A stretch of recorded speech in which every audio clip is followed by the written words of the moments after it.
ഉന്നാവൂർ rape കേസിലെ പ്രതിയായിരുന്ന BJP. മുൻ MLA. Kuldeep Singh സെങ്കാർ അദ്ദേഹത്തിന് നൽകിയിട്ടുണ്ടായിരുന്ന ശിക്ഷേനെ മരവിപ്പിച്ചുകൊണ്ട് ഹൈക്കോടതി വിധി വന്നിട്ടുണ്ടായിരുന്നു. അതിനെ സ്റ്റേ ചെയ്ത് സുപ്രീം കോടതി വിധിയും വന്നിട്ടുണ്ട്. അപ്പോൾ അതിനെപ്പറ്റി സംസാരിക്കാൻ എൻ്റെ ഒപ്പം ഉള്ളത് KP സേതുനാഥാണ്. അപ്പോൾ സാർ, ഇന്ന് നമ്മൾ ആ വാർത്ത കണ്ടതാണ്. ഇപ്പോൾ കഴിഞ്ഞ ആഴ്ച ഈ പറഞ്ഞ പോലെ ഹൈക്കോടതിയുടെ വിധി വന്നു.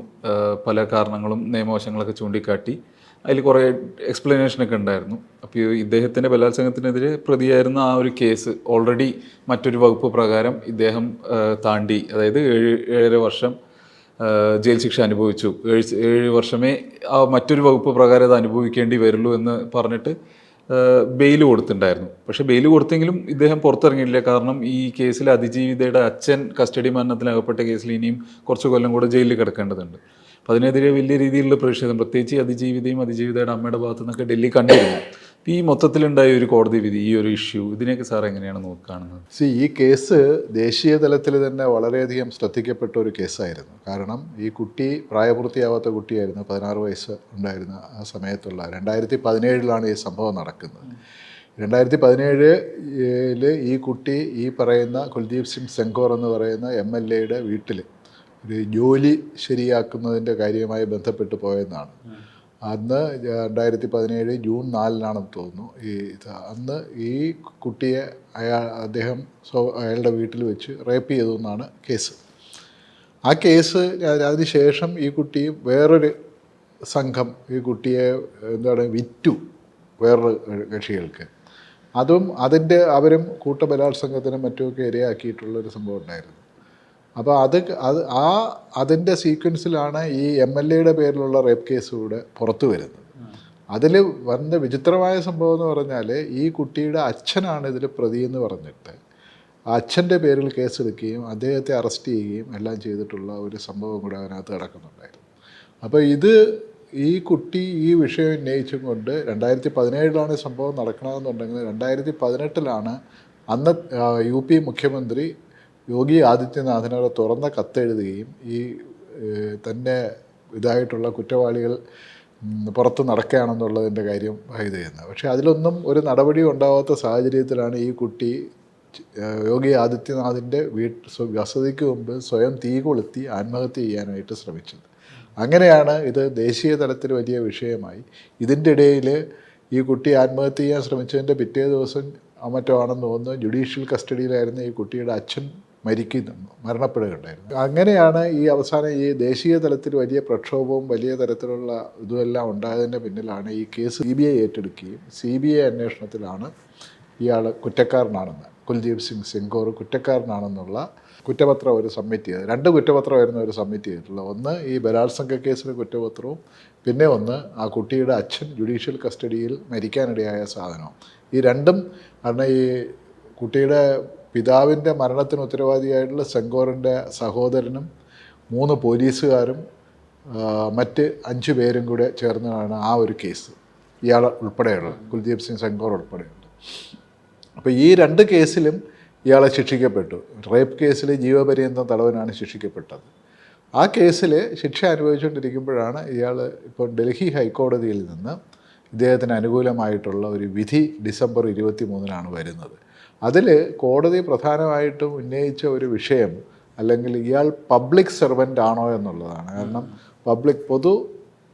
പൊതുസേവകൻ അല്ലെങ്കിൽ പബ്ലിക് സെർവൻ്റ് എന്ന് പറയുന്ന ഒരു നിർവചനത്തിൽ ഇദ്ദേഹം വരുമോ ഇല്ലയോ എന്നുള്ളതിനെ കുറിച്ചിട്ടുള്ള ഇതും, അതുകൊണ്ടാണ് നേരത്തെ ഹരി സൂചിപ്പിച്ചതുപോലെ അല്ലെങ്കിൽ അങ്ങനെ അത് വരുന്നില്ല എന്നുണ്ടെങ്കിൽ ഇദ്ദേഹം ഓൾറെഡി തന്നെ പുറത്തിറങ്ങാൻ ഇതാണെന്ന് പറഞ്ഞിട്ട് ഇതിൽ ഈ നേരത്തെയുള്ള ജീവപര്യന്തം തടവ് ശിക്ഷയെ സസ്പെൻഡ് ചെയ്യുകയാണ് ചെയ്യും. അതിനെ തൽക്കാലം നിർത്തിവെക്കുകയും ഇദ്ദേഹത്തിന് ജാമ്യത്തിന് അർഹതയുണ്ടെന്ന് പറയുകയും ചെയ്തു. ഏതായാലും ഈ ജാമ്യം 15 ലക്ഷം രൂപയുടെ ബോണ്ട് വയ്ക്കുകയും മറ്റുമാണ് ഈ ജാമ്യ വ്യവസ്ഥ. പിന്നെ ഡൽഹി വിട്ടു പോകരുത്, അതിജീവിതയുടെ വാസസ്ഥലത്ത് നിന്ന് 5 കിലോമീറ്റർ ചുറ്റളവിൽ പ്രവേശിക്കരുത് എന്നെല്ലാം പറഞ്ഞിട്ടുള്ള ഉപാധികളോടുകൂടെയായിരുന്നു ജാമ്യം അനുവദിച്ചത്. പക്ഷേ ഇദ്ദേഹത്തിന് ജാമ്യം അനുവദിച്ച ഈ നടപടിക്കെതിരെ അതിജീവിതയും അവരെ പിന്തുണയ്ക്കുന്ന നിരവധി പേരും അവരുടെ അമ്മയും എല്ലാം തന്നെ ഡൽഹിയിൽ വളരെയധികം പ്രക്ഷോഭം, സത്യാഗ്രഹം ഇരിക്കുന്ന ഒരു സ്ഥിതി ഉണ്ടായിരുന്നു. അത് അതുപോലെ തന്നെ പലതരത്തിലുള്ള സാമൂഹ്യ പ്രവർത്തകരും ആക്ടിവിസ്റ്റുകളും അവർക്ക് പിന്തുണയുമായും വന്നു. അതിൻ്റെ ഒരു സാഹചര്യത്തിലാണ് ഇന്ന് സുപ്രീം കോടതിയിലെ ഈ വിധി വരുന്നത്. സുപ്രീം കോടതി ചീഫ് ജസ്റ്റിസ് സൂര്യകാന്തും ജസ്റ്റിസുമാരായ JK മഹേശ്വരിയും AG മാസിയും ചേർന്ന ഡിവിഷൻ ബെഞ്ചാണ് ഇന്നിപ്പോൾ ഈ വിധി വന്നത്.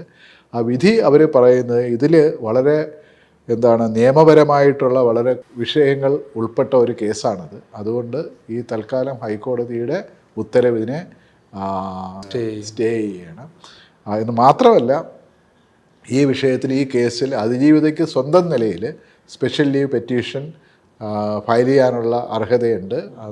അവർക്ക് വേണ്ടുന്ന നിയമസഹായങ്ങളെല്ലാം തന്നെ കൊടുക്കണമെന്നും ഈ കോടതി പറഞ്ഞിട്ടുണ്ട്, സുപ്രീം കോടതി പറഞ്ഞിട്ടുണ്ട്.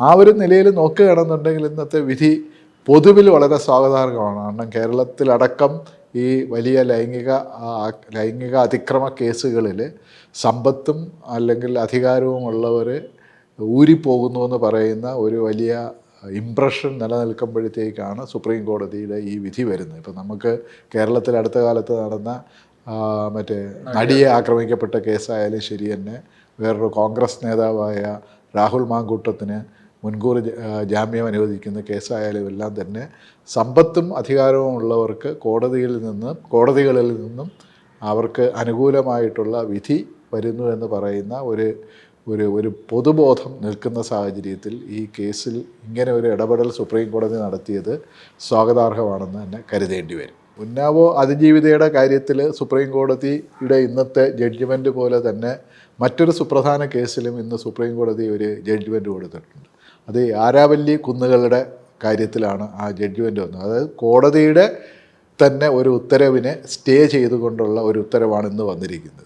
കാരണം ഇപ്പോൾ കഴിഞ്ഞ കുറച്ച് ദിവസങ്ങളായിട്ട് വലിയ പ്രതിഷേധങ്ങളും വലിയ ചർച്ചകളും നടക്കുന്ന ഒന്നാണ് ആരാവല്ലി കുന്നുകളുടെ കാര്യത്തെക്കുറിച്ചിട്ടുള്ള നമ്മുടെ പരിസ്ഥിതി മന്ത്രാലയം പുറപ്പെടുവിച്ചിട്ടുള്ള ഒരു ഉത്തരവ്. അതായത് ആരാവല്ലി കുന്നുകളുടെ കാര്യത്തിലൊരു പുതിയ നിർവചനം കൊണ്ടുവന്നതായിരുന്നു ആ ഉത്തരവ്. ഏകദേശം 12,081 കുന്നുകൾ അടങ്ങിയ ഒരു സമുച്ചയമാണ് ആരാവല്ലി കുന്നുകളെന്ന് പറയുന്നത്. നമുക്ക് ഡൽഹി മുതൽ ഇതുവരെ ഏതാണ്ട് ഗുജറാത്ത് വരെ നീളുന്ന ഒരു വലിയ പ്രദേശമാണത്.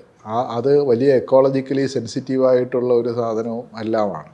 അപ്പോൾ അവിടെ 100 മീറ്ററിൽ അധികം ഉയരമുള്ള കുന്നുകൾ 1048 മാത്രമാണെന്നും ആ 100 മീറ്റർ ഉയരമുള്ള കുന്നുകളുടെ അതിൽ മാത്രം ഖനനവും മറ്റ് പ്രവർത്തികളും എല്ലാം തന്നെ നിർത്തിവെക്കുക അല്ലെങ്കിൽ പാടില്ല എന്നും ബാക്കിയുള്ള പ്രദേശങ്ങളിൽ ഖനനം അടക്കമുള്ള കാര്യങ്ങൾ നടത്താമെന്നുള്ളതായിരുന്നു ഈ പരിസ്ഥിതി മന്ത്രാലയം പുറപ്പെടുവിച്ച പുതിയ നിർവചനത്തിൻ്റെ ഭാഗമായി വന്നത്. ഇത് കഴിഞ്ഞ നവംബറിൽ ഈ പരിസ്ഥിതി മന്ത്രാലയം പുറപ്പെടുവിച്ച ഈ ഉത്തരവിനെ ശരിവെച്ചും കൊണ്ട് നവംബർ 20 സുപ്രീം കോടതിയുടെ വിധി വന്നു. അപ്പോൾ ഇത് വളരെ വ്യാപകമായ ദേശീയ തലത്തിൽ വളരെ വ്യാപകമായ ചർച്ചകൾക്ക് വഴിതെളിക്കുകയുണ്ടായി. പ്രത്യേകിച്ച് പരിസ്ഥിതി പ്രവർത്തകരുടെയും മറ്റ് ആക്ടിവിസ്റ്റുകളുടെയും ഈവൻ സാധാരണക്കാരായ മനുഷ്യർ പോലും ഈ വിഷയത്തിൽ വളരെ വളരെ ഗാഢമായ ചർച്ചകളിൽ ഏർപ്പെടുന്നൊരു സ്ഥിതിവിശേഷമുണ്ടായി.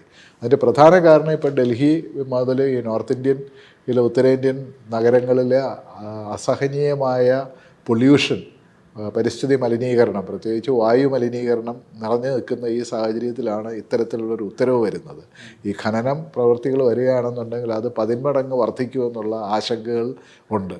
അങ്ങനെയുള്ള ചർച്ചകളുടെ പശ്ചാത്തലത്തിലാണ് ഈ ഒരു സുപ്രീം കോടതി ഇന്ന് വീണ്ടും ഈ വിഷയത്തിൽ വരികയും ആ നേരത്തെയുള്ള ഉത്തരവ് സ്റ്റേ ചെയ്യുകയും ചെയ്തു. അത് മാത്രമല്ല, ഈ വിഷയത്തിൽ അതായത് ഇവർ പറഞ്ഞ ഈ പുതിയ നിർവചനമെന്ന് പറയുന്ന കാര്യത്തിൽ വീണ്ടും വളരെ വിശദമായ പഠനങ്ങൾ നടത്തേണ്ടതുണ്ട്. അതിന് വേണ്ടുന്ന ഒരു വിദഗ്ധ സമിതിയെ നിയോഗിക്കുമെന്നും പറഞ്ഞു. നേരത്തെ മറ്റ് കേസിലുണ്ടായിരുന്ന അതേ ബെഞ്ചിലുള്ള ചീഫ് ജസ്റ്റിസ് സൂര്യകാന്തും JK മഹേശ്വരിയും AJ മാസിയും അടങ്ങുന്ന ബെഞ്ച് തന്നെയാണ് ഇക്കാര്യത്തിലും ഉത്തരവിട്ടിട്ടുള്ളത്.